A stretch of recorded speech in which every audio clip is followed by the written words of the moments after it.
Saya Tias Ratulias Gunawan, Prodi D3 Kebidanan Stikes Karsa Husada Garut. Saya di sini akan memaparkan tentang asuhan kehamilan. Yang pertama, materi pertama, faktor yang mempengaruhi kehamilan. Materi yang kedua, faktor fisiologi trimester 1, 2, dan 3. Kemudian materi yang ketiga, deteksi dini kehamilan. Materi yang keempat, asuhan kehamilan kunjungan awal. Faktor yang mempengaruhi kehamilan yang pertama meliputi faktor fisik, faktor fisiologi, yang ketiga sosial, ekonomi, dan budaya. Fisik dapat dipengaruhi oleh status kesehatan dan status gizi ibu hamil. Status kesehatan dapat dideteksi dapat dengan memeriksakan ke tenaga kesehatan.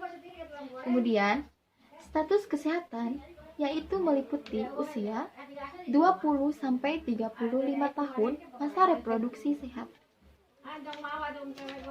Riwayat kesehatan, riwayat komplikasi yang disebabkan langsung kehamilan, contohnya gemeli. Riwayat penyakit komplikasi yang tidak berlibat dengan kehamilan, yaitu penyakit darah. Kemudian status gizi yaitu meliputi protein, air putih. Kebutuhan gizi pada ibu hamil yang yaitu asam folat, energi, zat besi, dan kalsium. Kenaikan pada ibu hamil trimester pertama yaitu 1 kilo lebih, pada trimester kedua 3 kilo lebih, dan pada trimester ketiga 6 kilo lebih.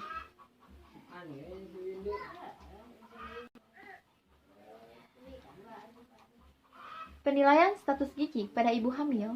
Yang pertama, berat badan dilihat dari IMT, kemudian lila, kadar hemoglobin. Kekurangan gizi pada ibu hamil dapat mempengaruhi terhadap ibu, pendarahan atau anemia, dan terhadap persalinan prematur. Materi yang kedua adalah kebutuhan fisiologi ibu hamil trimester 1, 2, dan 3 dibagi menjadi 5. Yang pertama, sport keluarga, yang kedua, sport dari tenaga kesehatan, yang ketiga, rasa aman dan nyaman, yang keempat, persiapan menjadi orang tua, yang kelima, persiapan sibling atau menjadi kakak. Selanjutnya, materi 3, yaitu deteksi dini kehamilan. Yang pertama, gemeli. Gemeli adalah suatu kehamilan 2 janin atau lebih, bisa disebut dengan kembar monozigot atau kembar dizigot. Kemudian yang kedua adalah IUFD atau kematian janin. Merupakan kematian janin yang terjadi tanpa sebab yang jelas yang mengakibatkan kehamilan tidak sempurna.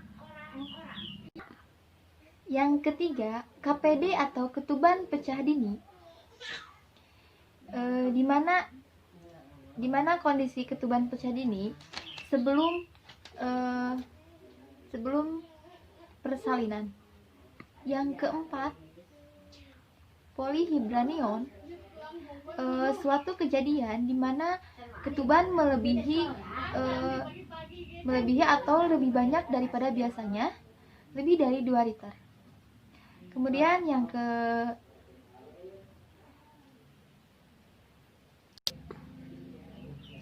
kelima, IUGR atau perkembangan janin terhambat. Janin yang mengalami pertumbuhan terhambat.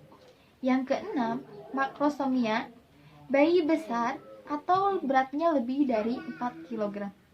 Kemudian, gerakan janin tidak terasa. Gerakan janin bergerak kurang dari 3 kali dalam periode 3 jam, atau ibu tidak merasakan gerakan janin. Kemudian materi yang keempat adalah asuhan kunjungan awal. Tujuannya untuk mengkaji tingkat kesehatan. Yang kedua, nasihat perawatan selama hamil. Yang ketiga, membina hubungan saling percaya. Yang keempat, mengidentifikasi faktor resiko. Riwayat kesehatan atau anamnese, yaitu itu untuk mendeteksi komplikasi dan untuk menghitung usia kehamilan. Kemudian biodata, riwayat kehamilan sekarang dan riwayat kehamilan lalu, riwayat kesehatan sekarang dan riwayat kesehatan lalu, riwayat kesehatan keluarga, riwayat sosial ekonomi, pemeriksaan fisik dan laboratorium, diagnosa. Sekian pemaparan dari saya. Mohon maaf masih banyak kesalahan. Wabillahi taufiq wal hidayah. Wassalamualaikum warahmatullahi wabarakatuh.